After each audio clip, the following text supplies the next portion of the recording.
মানুষের সমস্ত জ্ঞান আর অভিজ্ঞতা মূলত চোখে দেখা, কানে শোনা ও অন্যভাবে হয়ে থাকে।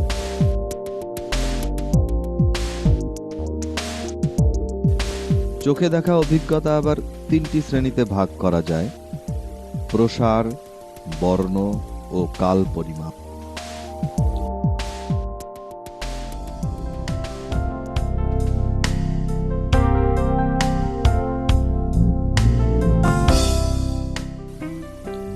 আকার, আয়তন, অবস্থাপন, দ্যুতি, স্বচ্ছতা এগুলো প্রসারমূলক।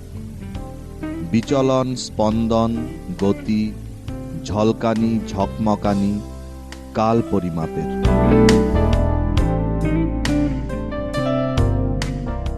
বর্ণেরও প্রধান তিনটি লক্ষণ: রংটি লাল, হলুদ নাকি নীল।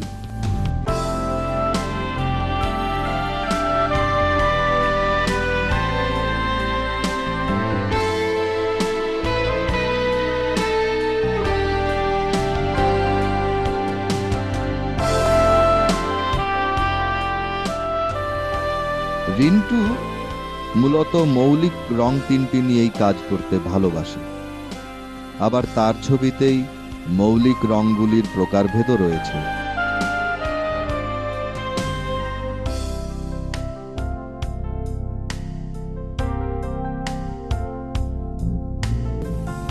রয়েছে খয়েরি, হালকা লাল, হালকা নীল, ভারী নীল, কমলা, কালো, সাদা, বেগুনি প্রভৃতি রঙের ব্যবহার। হলুদ রঙের ব্যবহারও রিন্টুর ছবিতে আলাদা উজ্জ্বলতা এনেছে।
খুব ছোট থেকেই রিন্টু ছবি আঁকে।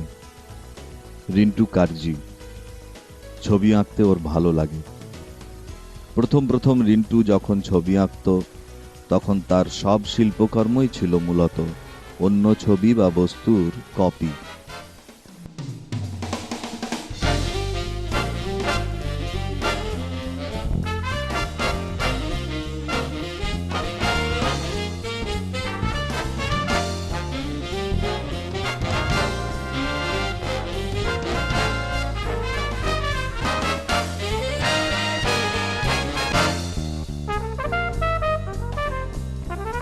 এছাড়া ফেলে দেয়া জিনিস দিয়ে এটা সেটা বানানোর নেশাও ছিল রিন্টুর।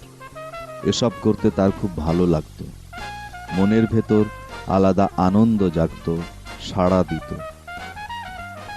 এরকম ভাবেই চলছিল কমার্শিয়াল কাজ, চলছিল ছবি আঁকার পাঠশালা, ছোট্ট ছেলে মেয়েদের নিয়ে অঙ্কন শিক্ষণের কাজ চলছিল ভালোই।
তারপর 2001 সন, হঠাৎ রিন্টু অসুস্থ হয়ে পড়ে, একদম বিছানায়।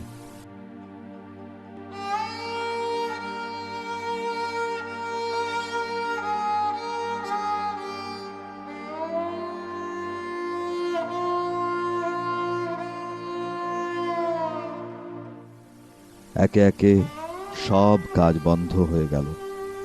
বন্ধ হলো কমার্শিয়াল কাজ, সমাপ্ত হলো ছবি আঁকার পাঠশালার শিক্ষকতা। শারীরিক অবস্থা নিজস্ব কাজকেও আর করতে দিল না। ক্ষমতা ছিল না উঠে বসার। সে এক অন্ধকারাচ্ছন্ন দিন রাত্রি। আলো আর অন্ধকারের সাথে লুকোচুরি খেলছিল রিন্টুর জীবন। ডাক্তার, ওষুধ, কোচবিহার, চেন্নাই, বাড়ি, বন্ধু, আত্মীয় স্বজন সব একাকার হতে হতে অফুরন্ত প্রাণশক্তি ধীরে ধীরে রিন্টুকে আবার আলোর দিকে, আবার রঙের দিকে নিয়ে এলো।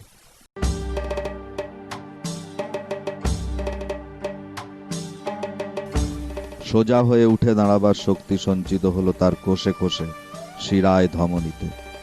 রিন্টু আবার তুলে নিতে পারল ইজেল, প্যালেট, রং, তুলি।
ছবি আঁকার জন্য তখনও বেশিক্ষণ তুলি বা পেন ধরে রাখতে পারত না রিন্টু। ছোট ছোট কার্ডের মতো কাজ করতে লাগলো সে। শুয়ে শুয়ে স্কেচ পেন দিয়ে একটা একটা করে প্রায় 100টির মতো কাজ শেষ করলো। এরই মধ্যে অসুস্থতা কমতে শুরু করেছে, যেন কোনো গভীর অনুভূতির প্রাণ কেন্দ্র থেকে উঠে আসতে লাগলো মৌলিক রং আর অরূপের অবয়ব।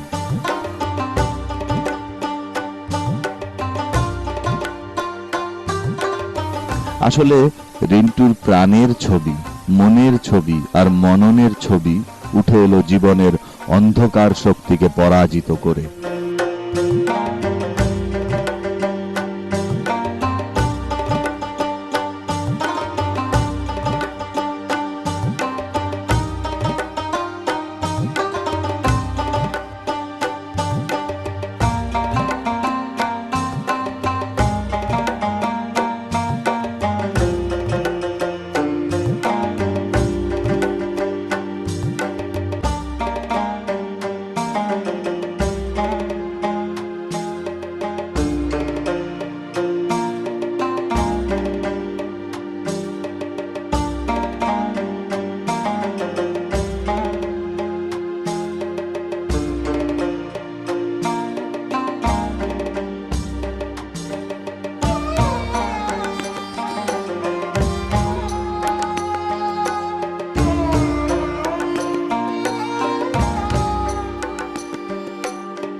রুটিন করে প্রতিদিন একটি একটি ছবির জন্ম হতে লাগলো। এ যেন পুনর্জন্মের পুরস্কার।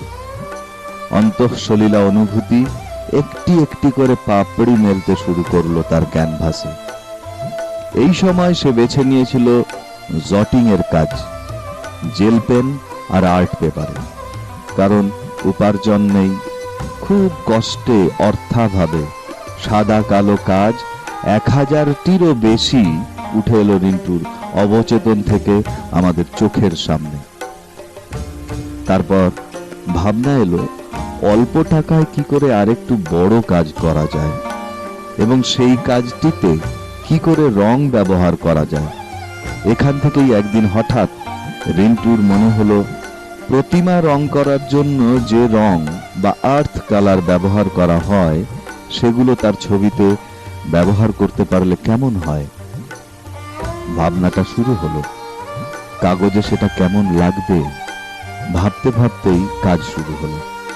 রং এনে জলে গুলে শুরু হলো নতুন পথ চলা।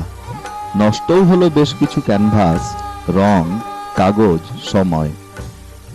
ক্রমশ আয়ত্তে এলো রং আর আঠার মিশেল।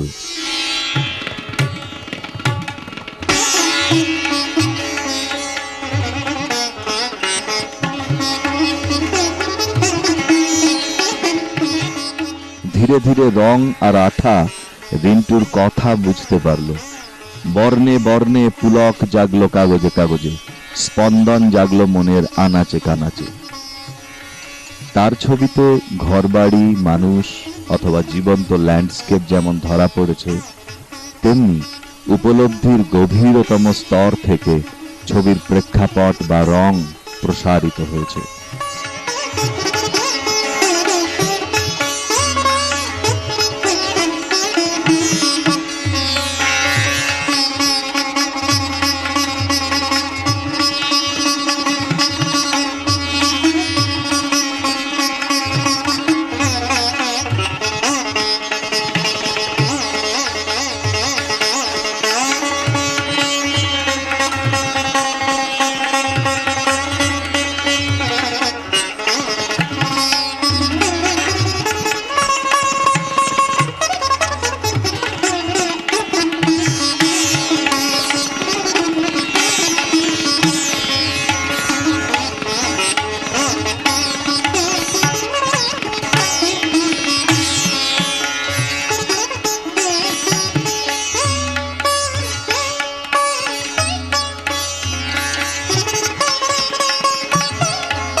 রিন্টুর ছবি যেন হোলি খেলে, জীবনের কান্নামাখা দিনরাত হাস্যমুখর কলকাকলিতে মুখরিত করে তুলতে চায় এই শিল্পী। আমরা আবিষ্কার করি এমন একটি রঙিন দুনিয়া, যেখানে প্রকৃতির রহস্য আর রং বাংময় হয়ে উঠেছে বর্ণের দ্যুতি ও স্বচ্ছতার বিশিষ্ট ব্যবহারে। এখানেই রিন্টুর বিশিষ্টতা, রিন্টুর আবিষ্কারক মনের প্রতিফলন, রিন্টুর অন্তরতম প্রাণ প্রাচুর্যের প্রাণময় প্রকাশ। যদি একে বলি রিন্টুর বর্ণমালা, তবে সেই বর্ণমালার ২০৬টি অক্ষর আপাতত চেনা আলো চেনা অন্ধকারে সাজিয়ে দেয়া যায়।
চেনা আলো চেনা অন্ধকারে রিন্টু যেন ফাগুয়ার ফাগ খেলায় মেতেছে।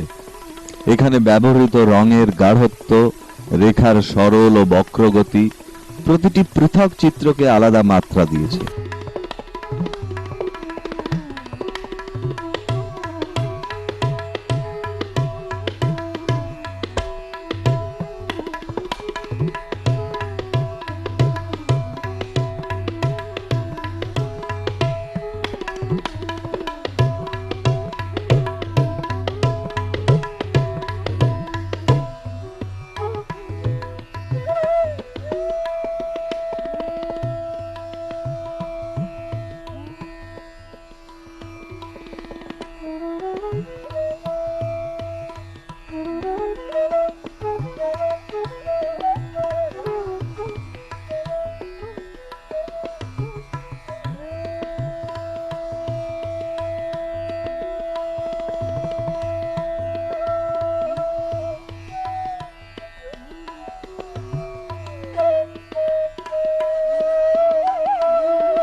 উজ্জ্বল বা অনুজ্জ্বল অথচ গাঢ় বর্ণের ব্যবহার রিন্টুর ছবির মূল বৈশিষ্ট্য হলেও কোনো বর্ডার বা সীমানায় তার ছবি আবদ্ধ হয়নি।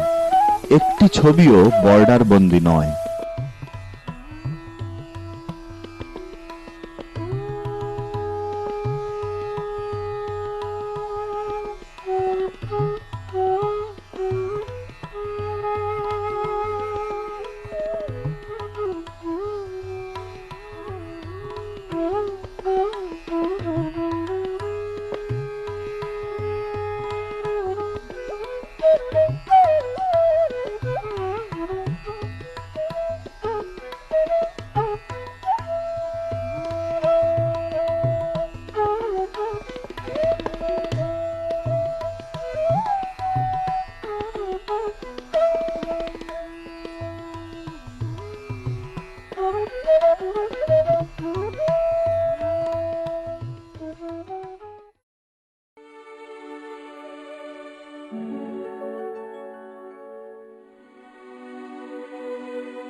যুগে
যুগে শিল্পীর আবিষ্কার ও প্রয়োগের সংজ্ঞা বা ব্যাখ্যা করার চেষ্টা করেছেন সমালোচকেরা। সেরকম সংজ্ঞা বা ব্যাখ্যা রিন্টুর ছবির ক্ষেত্রে এখনো দেওয়ার সময় আসেনি। তবু কিছু রীতির আলোচনা করলে তার ছবি বুঝতে বা অনুভব করতে আমাদের সুবিধা হতে পারে।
Classical form.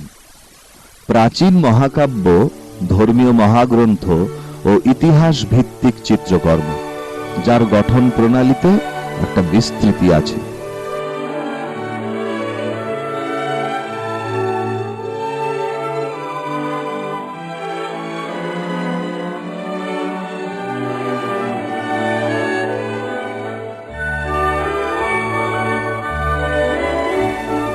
নিও ক্লাসিক্যাল বা নবধ্রুপদী, নবজাগরণ বা রেনেসাঁ পরবর্তী চিত্রকর্ম। ধ্রুপদী চিত্রে নতুন পৃথিবীর ছোঁয়া লাগলো এখানে।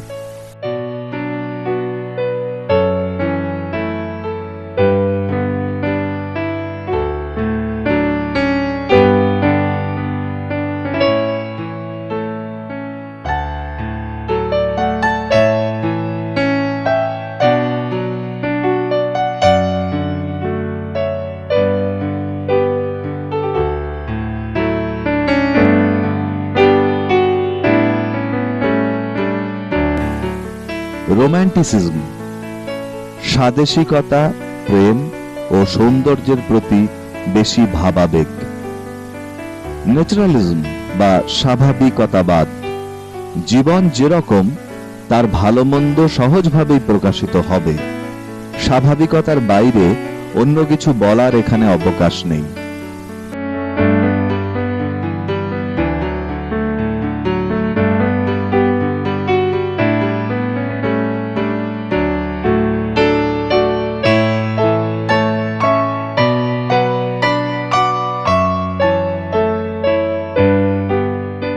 রিয়ালিজম বা বাস্তববাদ, মানুষের জীবনের সুস্থ ভাবী রূপের প্রকাশ এই শিল্পকর্ম।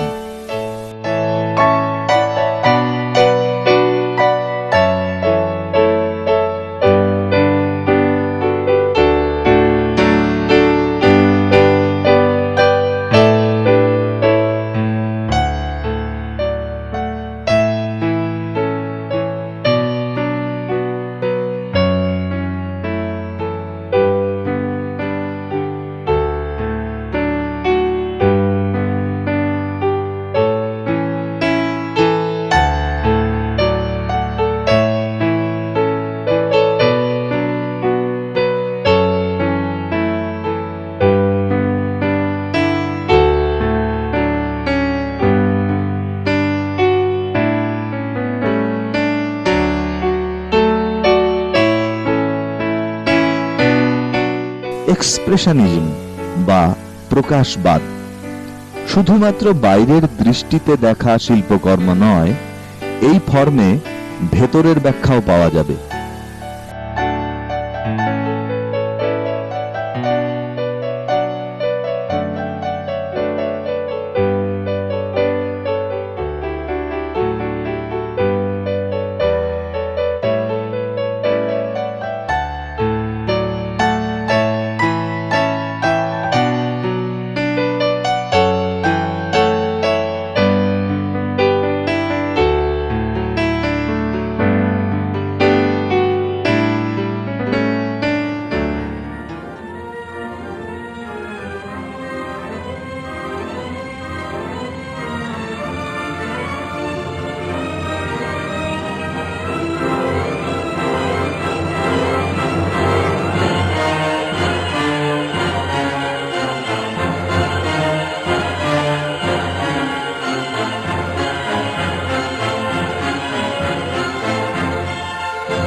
সুররিয়ালিজম বা পরাবাস্তববাদ মানুষের জীবনে ও জগতে বিচিত্র প্রশ্ন ও ভাব দেখা যায়। জীবনের অন্তরালে যেসব ক্রিয়া ঘটে, বাইরের ব্যবহারিক জীবনে তার প্রতিফলন ঘটলেও অনেক সময়ই সেটা প্রচ্ছন্ন থাকে। মূলত মনস্তাত্ত্বিক ক্রিয়া প্রতিক্রিয়া নির্ভর করে সুররিয়ালিজম গড়ে উঠেছে।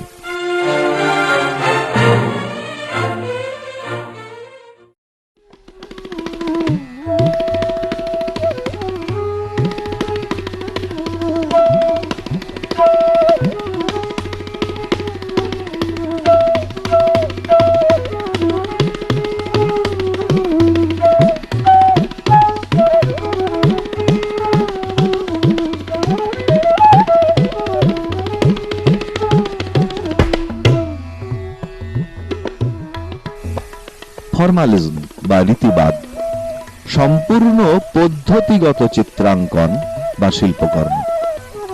নিওরিয়ালিজম বা নববাস্তববাদ সাম্য, মৈত্রী ও স্বাধীনতার সপক্ষে বা শোষণের বিরুদ্ধে উচ্চারিত শিল্পকর্ম।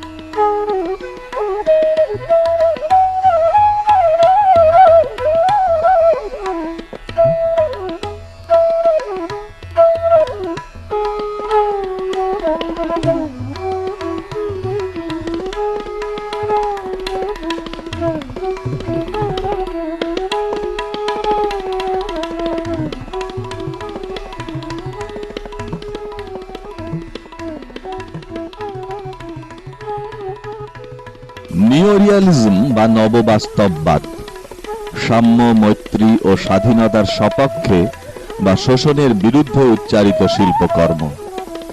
নিওরিয়ালিজম কোনো বিশেষ রীতির ধার ধারে না। বক্তব্যকে প্রকাশ করতে, ফর্ম ভাঙা গড়াতে এই রীতির কোনো কুণ্ঠা নেই।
এক্সিস্টেন্সিয়ালিজম বা অবস্থিতিবাদ মহাযুদ্ধের পরে যুদ্ধের ভয়াবহতা এই রীতির উদ্ভব করেছে। রিন্টুর চিত্রকর্মকে যদি সুররিয়ালিস্টিক বলি, তবে সাথে সাথে এটাও বলা উচিত যে নিওরিয়ালিজম বা নববাস্তববাদের ফর্ম ভাঙা করার কাজটিও একই সাথে করে চলেছে রিন্টু। রিন্টুর ছবিতে সুররিয়ালিজম এবং নিওরিয়ালিজমের একটা মিশ্রণ প্রায়শই শিল্পভোক্তারা উপলব্ধি করতে পারবেন।